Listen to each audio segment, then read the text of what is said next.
Hi everyone, welcome to the Sip and Spin.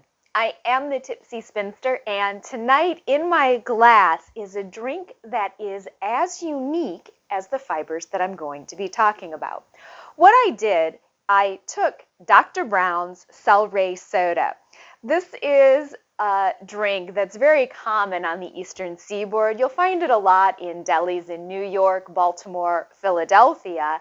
It's a soft drink made with carbonated water, sugar, and extract of celery seed. It was introduced in 1869 as a digestive aid, and it caught on quite well on the East Coast. I discovered it on my travels this summer in California, and I realized on its own it has a champagne-like quality to it, and in fact it does have kind of a unique name that goes along with the champagne theme. But I also discovered that it was a little bit too sweet, so I did some experimenting and I found a Russian brandy that cuts the sweetness a little bit and gives it almost a brown sugared champagne flavor, which is really lovely. And it's going to go quite well when I spin all of the fibers that I'm going to talk about tonight. This is it, folks. Tonight I am talking about the Livestock Conservancy Shave 'em to Save 'em Final 5. These are the 5 breeds that are on the Shave 'em to Save 'em watch list. And for those of you that have been with me this entire season, you'll know that I started at one end of the watch list, went all the way back to the beginning, and we worked our way through. And this is it. Some exciting news happened during this process as well.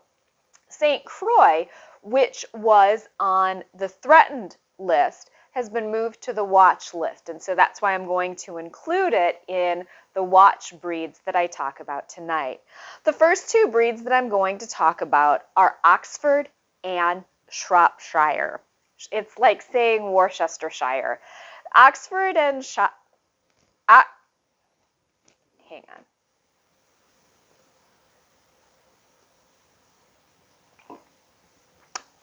Oxford and Shropshire are both down breeds.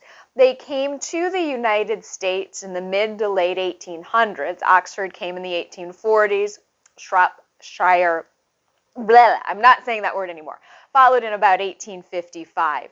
Because they're both down breeds, they're very springy and they're very similar in nature and characteristic. Both of the samples that I got came from Kindred Crossings Farm, and I'm so glad that I had the opportunity to email back and forth with the farmers because they were very honest with me. I waited quite a while to get this because where the farm is located, they had lots of rain this season, and it delayed shearing by quite a bit.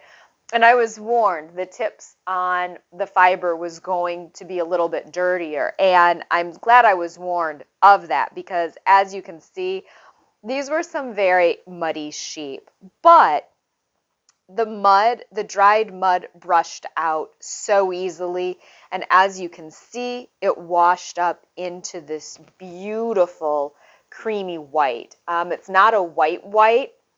It's a little bit of a honey white. It's very springy, and it reminds me a lot of Southdown. I didn't spin a sample of this yet because I have a feeling it's going to have the exact same characteristics as Southdown. So this is the Shropshire. And then the Oxford is, if you'll notice, the Oxford does have slightly longer locks when you compare the two. The Oxford has longer locks, and I actually got the top knot from the lamb on this one, and I don't know their names, but it's rare that you get that little top knot piece, so I was kind of excited that I got that. I don't know what I'm going to do with it, but it's short. Again, the dirty tips brushed right out, and I'm so glad. This is one of those times where I did do a sample, a small amount of fleece where I just rinsed it, scoured it, and then carded it after it was dry, and I didn't like it at all. Where the brown and where some of the mud and the dirt was, it maintained a little bit of a yellow cast. The fiber that I brushed out prior to rinsing and scouring came out perfectly clean, white, and fluffy. So this is one of those times where if you've got tips that are caked with dirt, and that's all it is, it's mud. There's hardly any vegetable matter in this fleece at all because it's such a dense crimp, like a lot of the down breeds are. This is one of those times where you really want to flick card out all of this dirt and debris before you get it wet. Otherwise, you're going to be pulling mud out after the fact, and it's not a pleasant experience. So again, that's the Oxford and the Shropshire.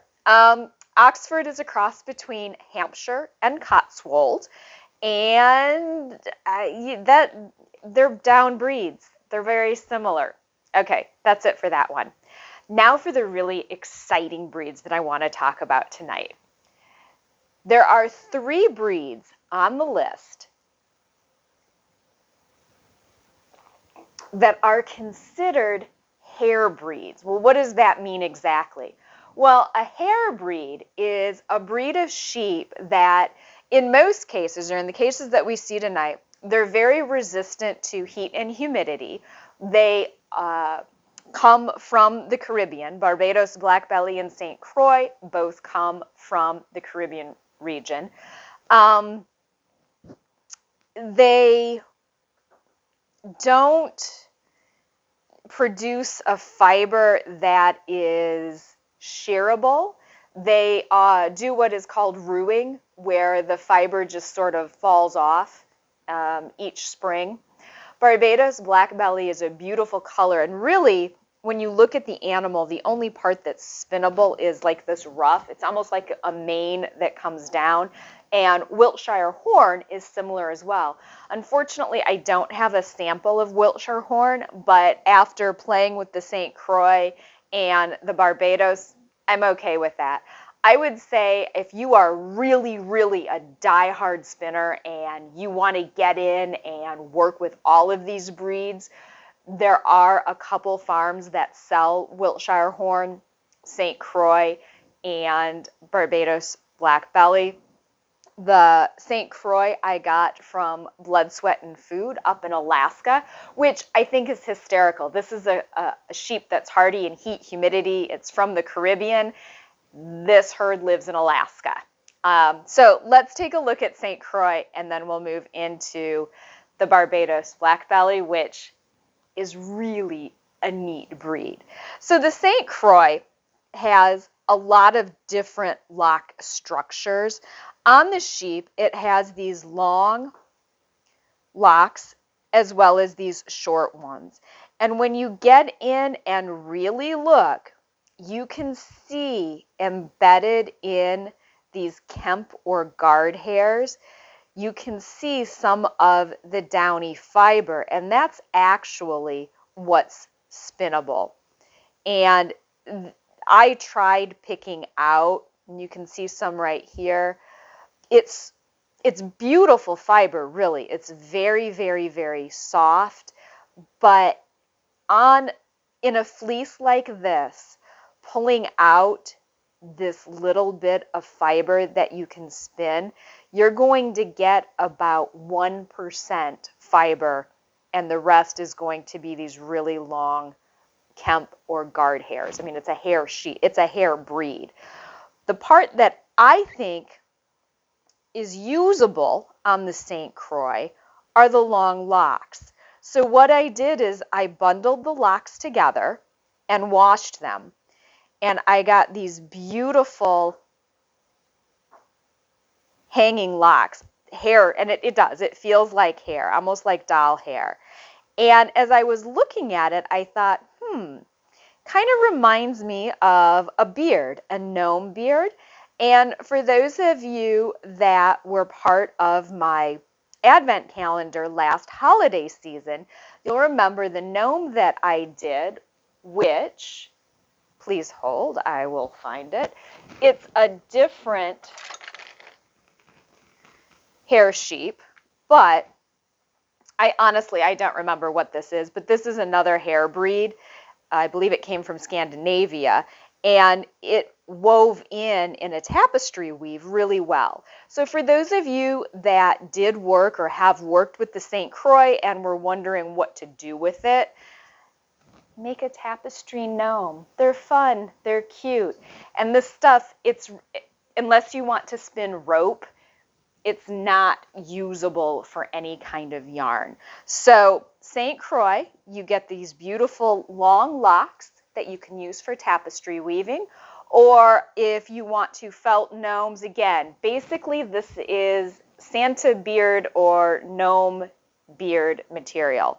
It's not yarn, and it's certainly, I'm not even going to try to spin it. I think it would be a frustration. I remember working with Scottish blackface, which is one of my favorite fibers, and that also has a lot of guard hairs, and unless you pull those guard hairs out, it's just not fun to spin with.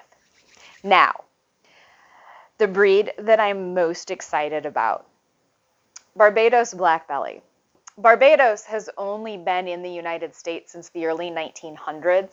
It's a landrace breed like the other hair breeds. It is incredibly hardy, does well in heat and humidity, primarily raised for meat. When you look at these sheep, they look more like goats than they do sheep. And I can absolutely see why it's on the Livestock Conservancy's watch list. There are not very many herds of this particular breed in the United States. Here's what's really neat about it. If you're willing to do the work, Barbadoes Blackbelly has fiber that is, in my opinion, almost as soft as Kiviot. It's hard to come by. It typically comes off in a felted mat, but if you're willing to work with it, you get some amazing fiber. So the fiber that I got came from Shear Perfection Ranch, and this is another ranch where the owner and farmer, Lynn Brown, is absolutely what the Livestock Conservancy, I believe, is looking for or was looking for when they started this. She is so knowledgeable about this breed, and not only does she raise Barbadoes Blackbellies, but she also raises Tunis, and I'm gonna bounce around for just a little bit, and that's gonna make sense. The Tunis that I have came from Wool Hollow Farms, and I've talked a little bit. This is where I got all of my Navajo churro as well. The Tunis that I have is from Moonshine, Minerva, and Sophie. And again, this is one of those wonderful ones where I know the names of the sheep that contributed the wool, which I really like. Tunis is almost the polar opposite of Barbadoes Blackbelly. While Barbadoes Blackbelly has only been in the United States since the early 1900s, Tunis was developed by our founding fathers. It is one of the oldest breeds developed in America.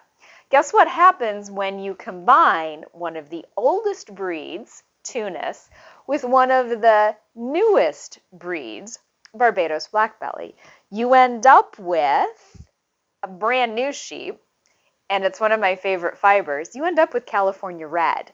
So for those of you that have ever had the opportunity to work with California Red, it is this incredible, almost pink fiber. So this is the fiber raw. Here's a little bit of it washed. And then here it is carded. And if you get in close, you can see the red guard hairs shot throughout. And if you look back at the Barbadoes Blackbelly sample, you can see where these red fibers are coming from. And there's actually a good picture of it. There's quite a few in there. Now, when you spin California Red, these usually pop out and you just end up with a really nice honey-colored yarn. Sometimes if you're spinning and you spin those red fibers in, you can get kind of a pink hue to it. So California Red comes from breeding Tunis with Barbadoes Blackbelly, and I wanted to show you what you get. This is, when you pull this apart, again, this is another breed where you're only going to get about 1% fiber, but this is the fiber, and So you've got the guard hairs. I did comb it. It does need to be combed, so if you're going to work with it, comb it, because you've got to get through all of those to get to the yummy fiber underneath it. It's a little bit like, how many licks does it take to get to the center of a Tootsie Pop? How much digging does it take to get to the fiber in a Barbadoes Blackbelly sheep? But here is some of the fiber spun up, and it spins as this beautiful, soft, honey-colored thread that, when I apply it,